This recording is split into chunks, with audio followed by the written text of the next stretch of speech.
All right, welcome back, everybody. Good afternoon. I'm calling it afternoon. I guess if you're Yeah. west of the Eastern Time Zone, may not quite be there yet. But glad that you are all joining us again today. Um, we're here because the EntreArchitect Community Annual Meeting is coming up. It's just right around the corner, 4 days away, November 1st through 3rd, which is next week in Austin, Texas.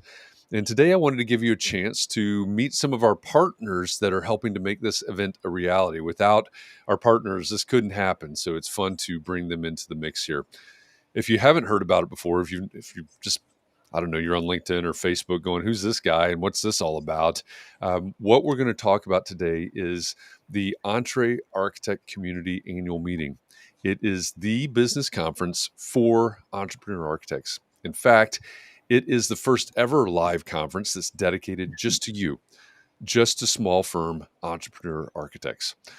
I started this live stream series back in August, I think it was, all related to the conference to introduce to you our speakers. And this is going to be a different sort of conversation because we're mixing it all up here. Yeah.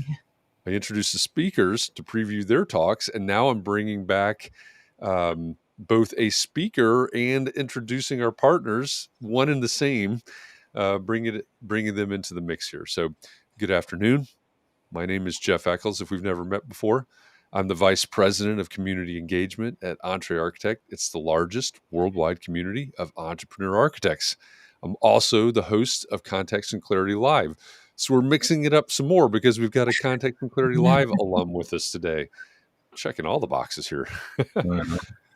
Today, I'm joined by a couple of my friends who are doing great work with small architecture firms. So let me introduce to you Kelly Nolan and Bryon McCartney. They are partnering with us to make the EntreArchitect Community Annual Meeting a reality. So Kelly and Bryon, look at that. I've mashed you together as one name. Kelly and Bryon, um, they are co-founders at ARCHMARK, which we'll talk about here in a minute. I'm excited that they'll be with us both as presenters and as sponsors at the annual meeting because I know that they're going to bring a lot to the table in terms of presentation, but they're also bringing a lot to the table as sponsors. So it's great to have you playing all of these different roles in this conference that's coming up. It's going to be a lot of fun. So first, thanks for joining me and thanks for partnering with us on this conference. Glad to have both of you here. Thanks, Jeff. And likewise, thanks for having us. We really appreciate everything that EntreArchitect does for this community. And it's really how we got more visibility in this community.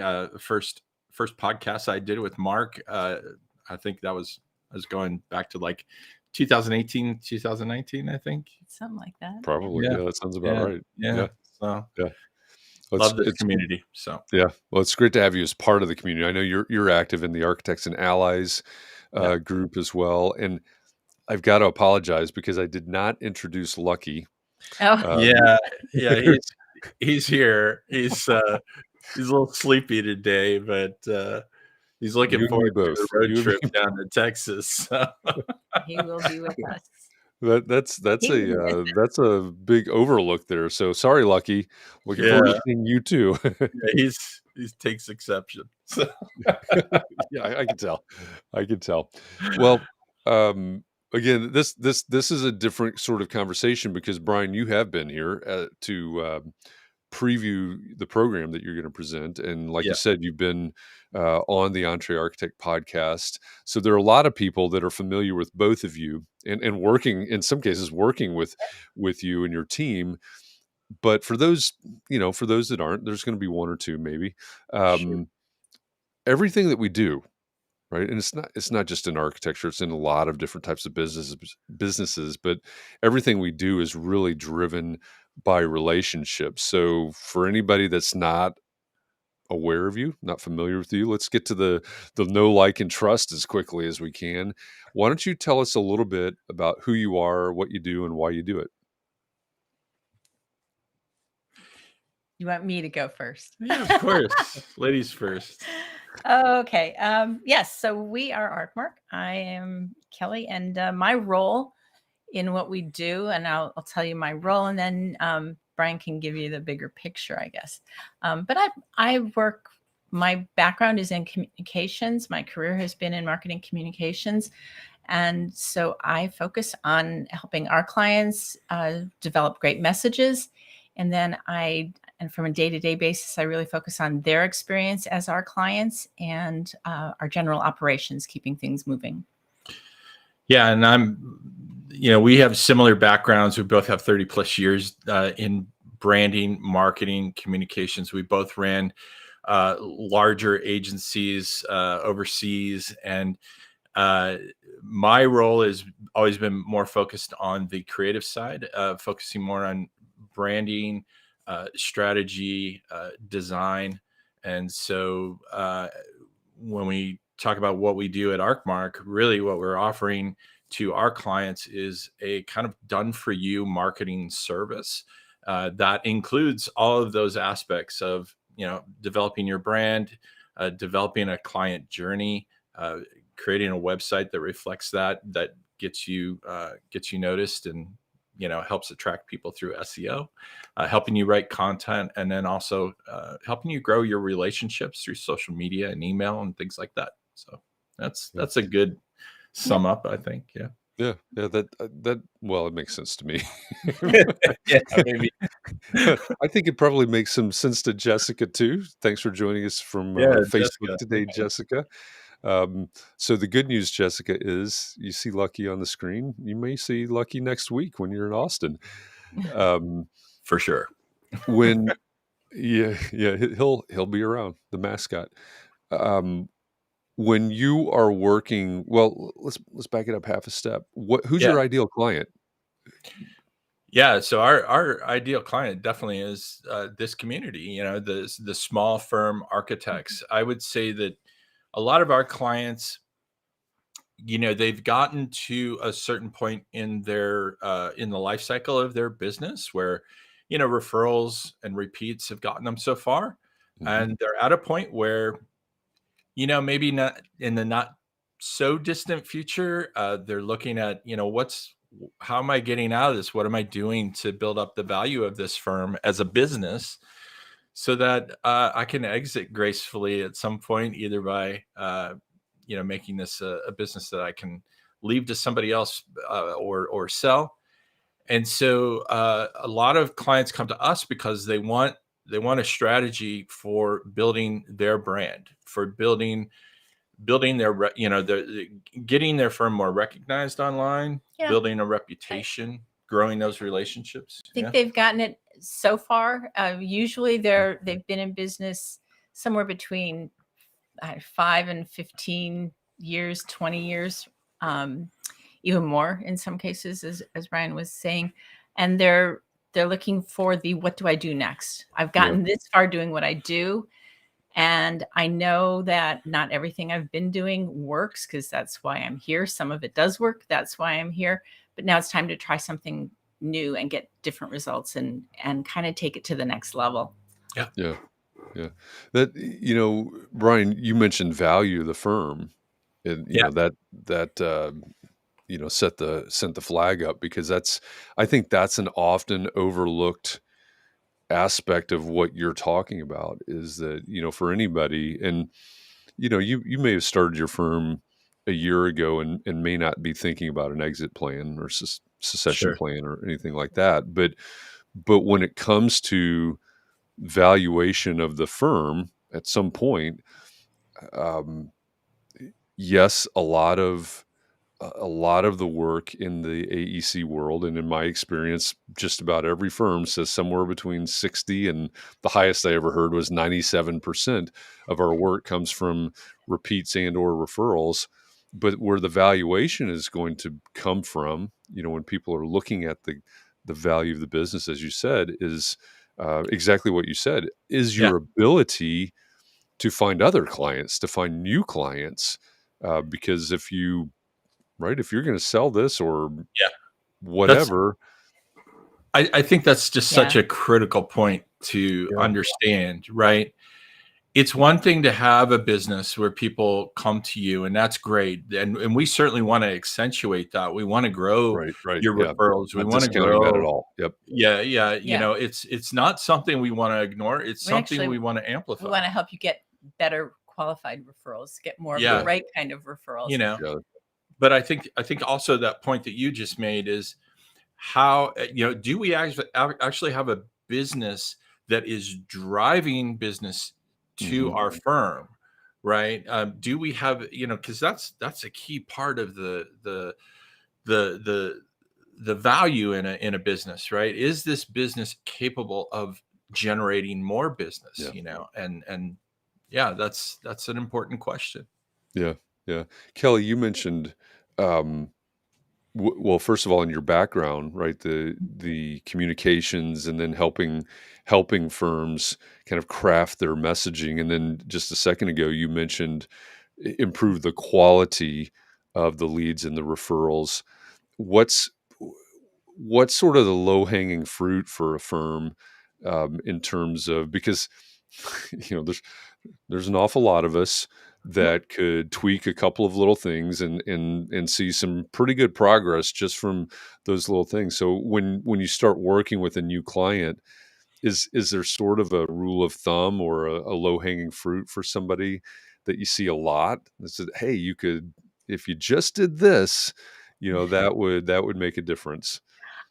I do think there's one thing that we find often is that the difference it makes to get very clear about what you do, to get very specific. And it's scary for sure, because the feeling is, what about the ones that I could do, but I can do that kind of work, but what is it you truly want to do? Because the other work will still find you, but to get more of the right kind of work that you want to wake up in the morning and get to work on, is to be really specific. And one of the challenges with relying on referrals is they are unpredictable. It's hard to say when they're going to show up, and it's hard to say what kind of, you're letting someone else present you and what you do. And if it's not really clear what it is you do, if it's not clear enough to them to send you the right kind of referrals, then a simple thing is to just make it clear. And it isn't that easy, but it is a simple thing to do. Simple does not necessarily mean easy. No.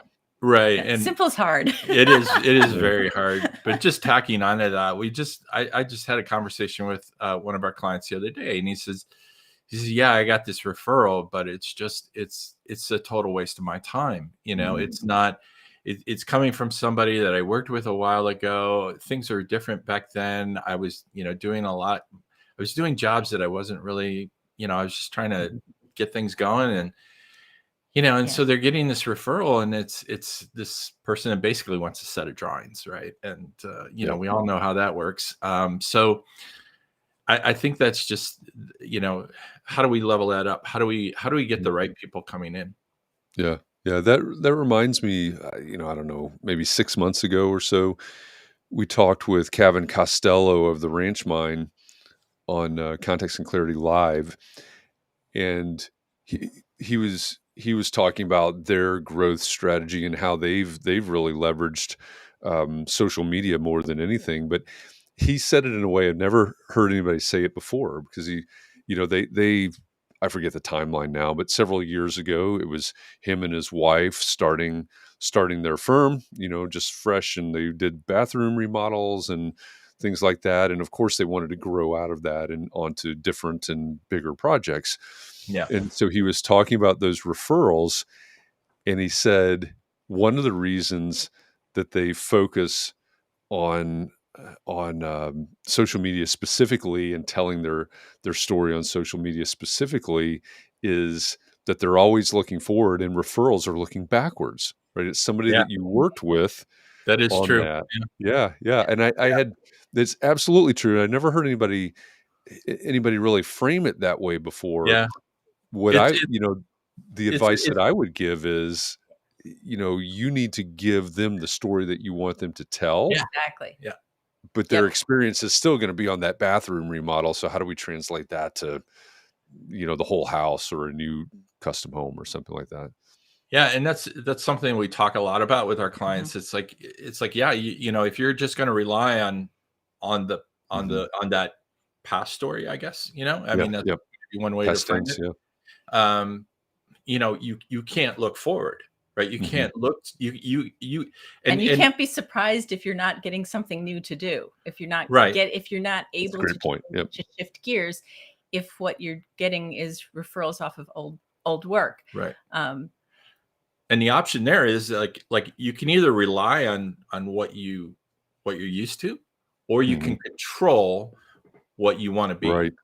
Yeah. And that's where we really try to focus, is how do we control the narrative?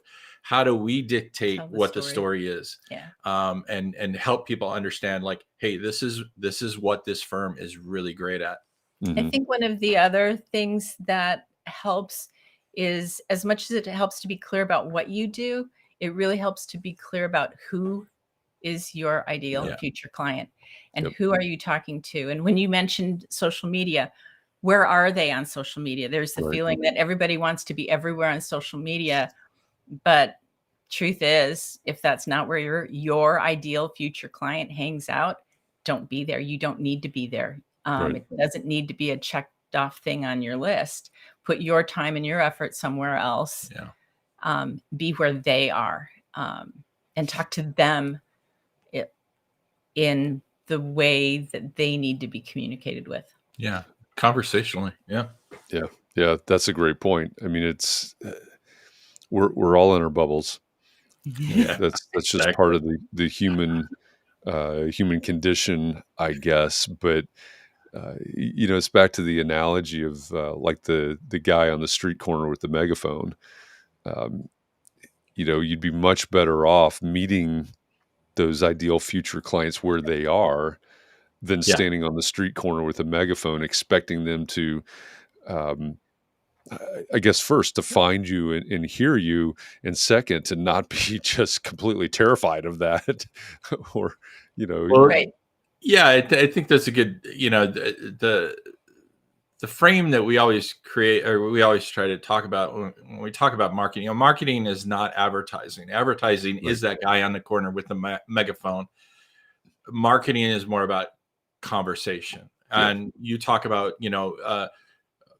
having that conversation where they are. And I will tell you, we've done a lot of studies and evaluation of architecture firm websites. Most architecture firms don't have great online presence, and they're missing out on a lot of opportunities to start attracting clients and start those conversations. Yeah, that's a great point. And I think an extension of that, without trying to go too deep in the weeds here, because we can, the three of us can. It's not only in my opinion, do a lot of architects not have a great online presence, but when they decide to level up, right? Oh, I'm gonna hire somebody to do this new website or something. They start looking at all the other architects' websites and create some beautiful coffee table book that, oh, by the way, looks like every other architect. I think I've told you the story before, but when we were recording season 1 of the Build Your Brand podcast, one of the little hooks in that podcast was I went to a classroom of 8th graders.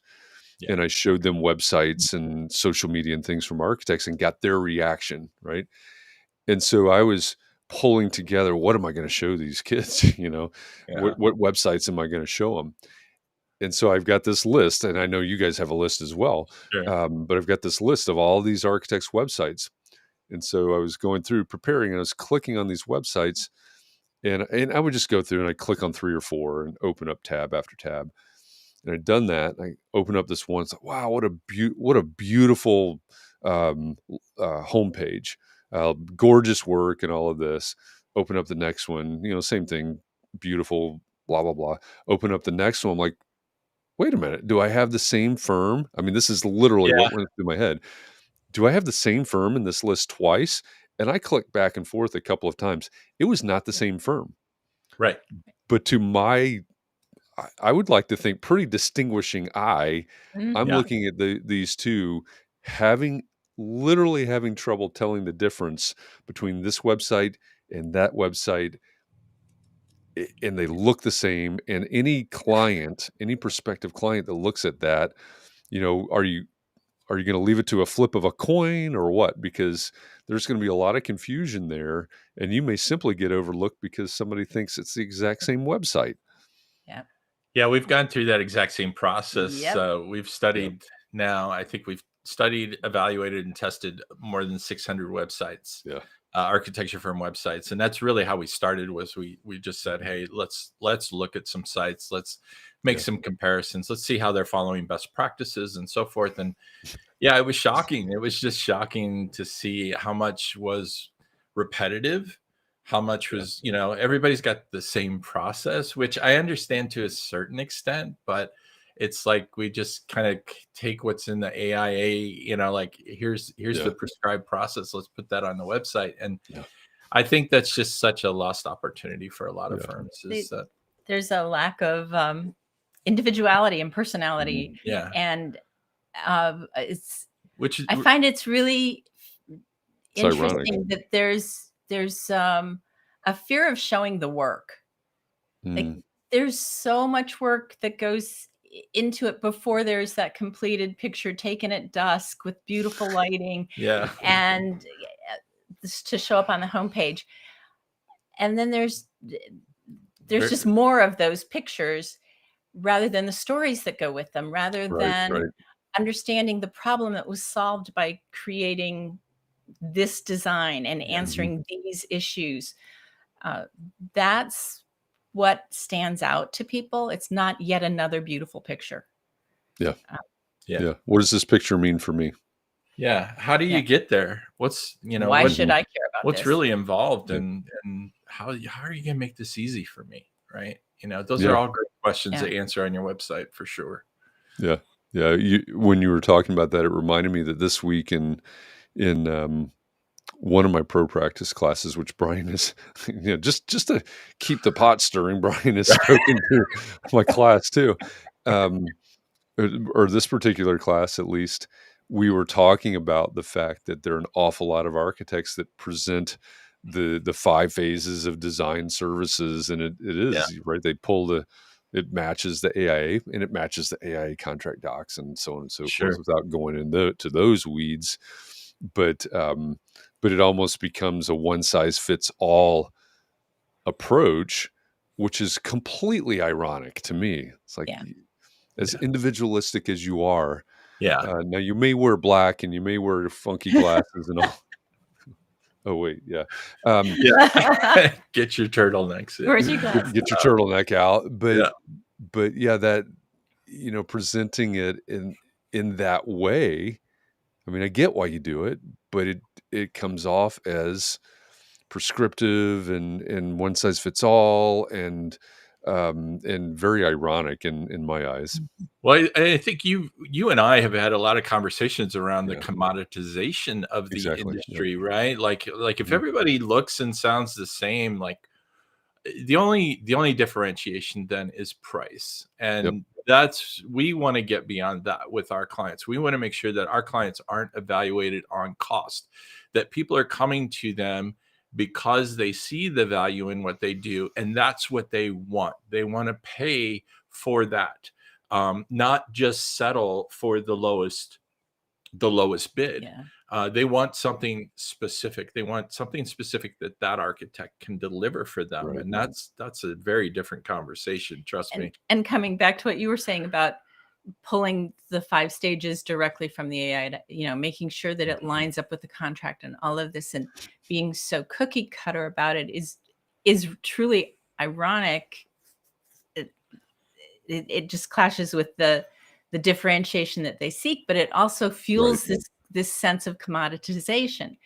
So there's a feeling that the industry is commoditizing itself. That's not happening from outside. It's happening from inside. 100% agree. And it's scary to try to be the one that breaks out from that. And I've read a lot of those process pages, and they look the same. And as someone who understands what people are talking about when they explain those things, I know a lot more than most people about what architects do. Most people who are looking to work with an architect don't understand 1 out of every 3 sentences because it's industry speak. It's not explaining what's this going to be like for me as the client to work with you as an architect. Explain it to me in words that make sense to me, not just to you. And so from a messaging standpoint and getting the content right, and like Bryon was saying, answering the questions people are really asking and people really want to know to move forward. That's I like you know, Bryon, you said speak, and I like jargon monoxide. So don't kill. Yeah, that's a good one. Archibabble, Archispeak, jargon monoxide. Jargon monoxide. That's a good one. I like that. Don't kill your clients with jargon monoxide poisoning. I've got to.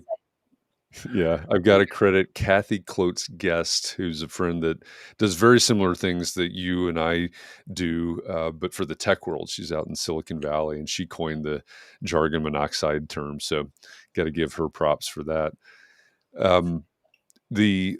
Like I said at the very beginning of this, today's Friday, as we're having this conversation. I don't know when you guys are leaving. You're driving, right? Yeah, bright and early in the morning.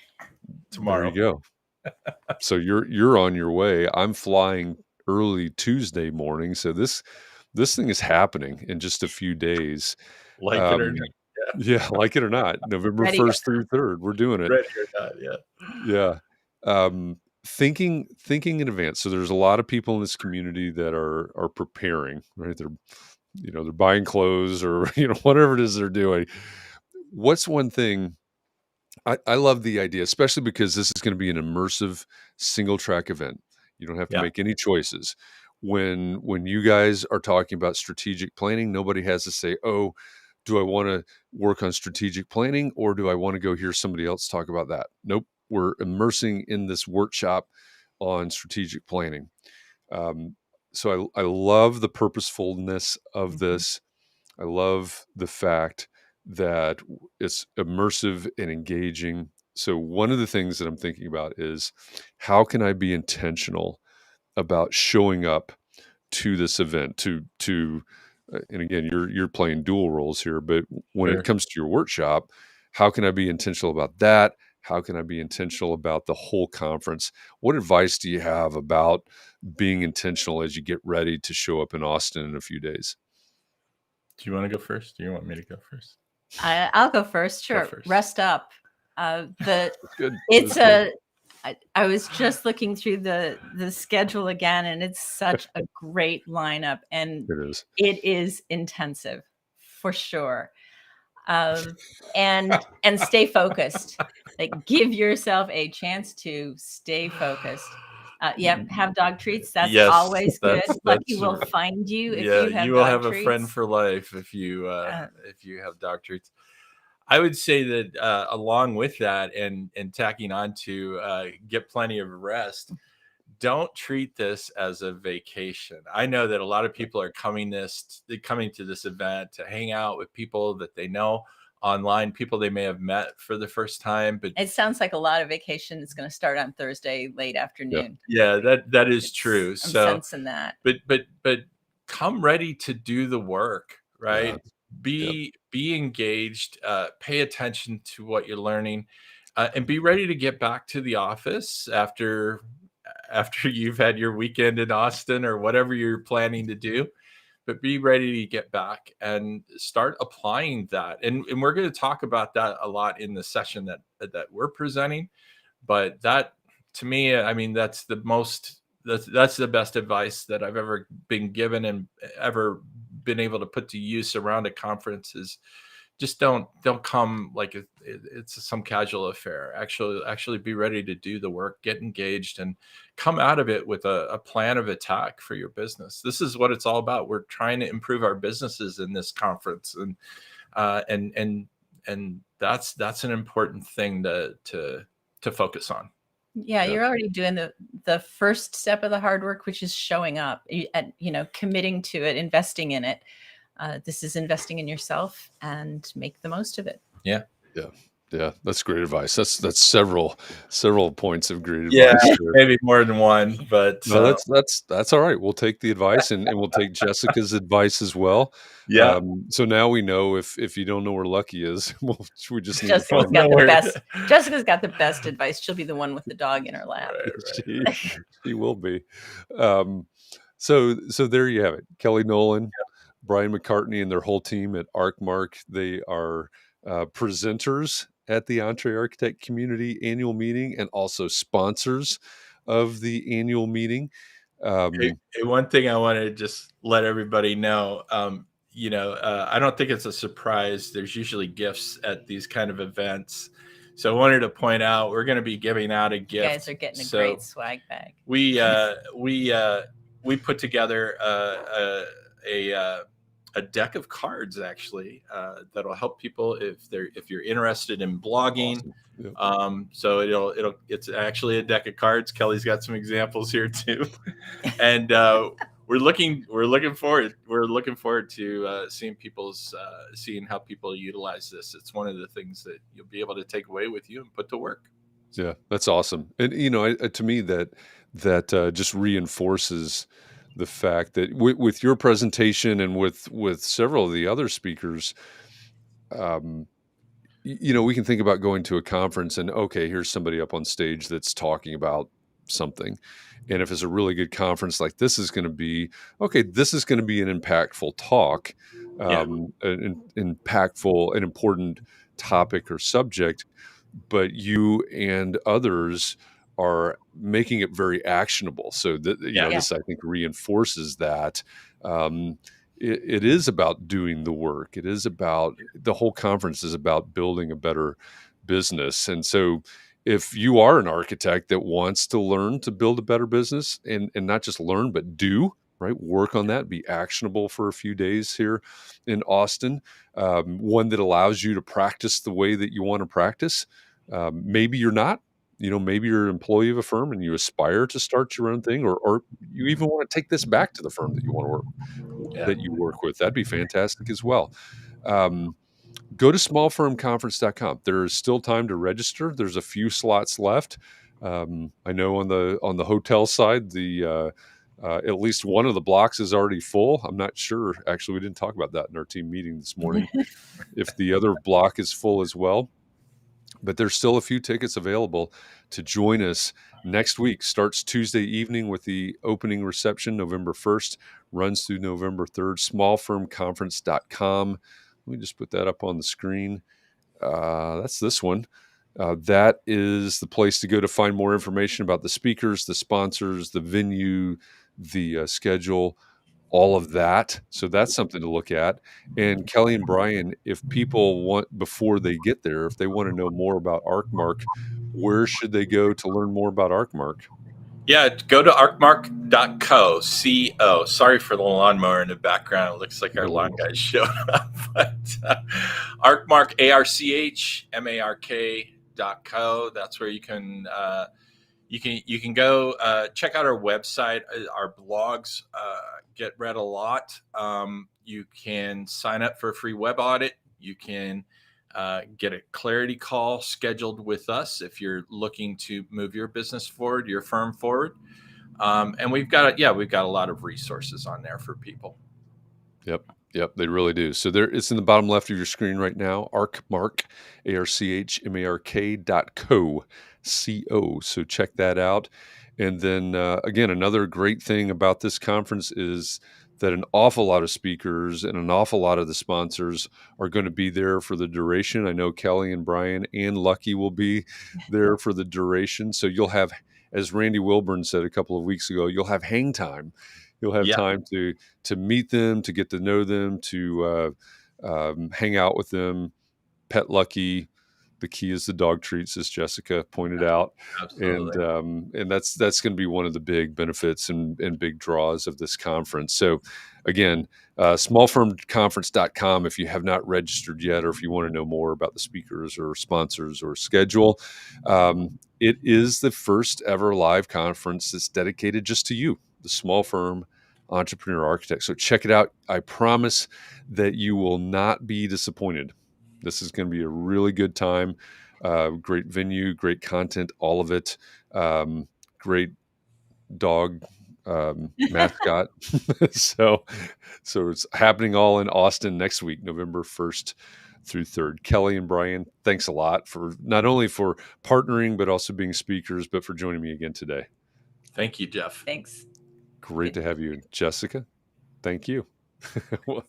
For everybody that's out there watching on the replay, hey, we're looking forward to seeing you in Austin next week. We appreciate you. Please be well, stay safe. Find a little bit of time to breathe, relax, find a way to rejuvenate. We do this a lot, as it turns out. So you got to pace yourself. Thanks for going along this journey with us, and we'll see you again soon. Thanks, everybody.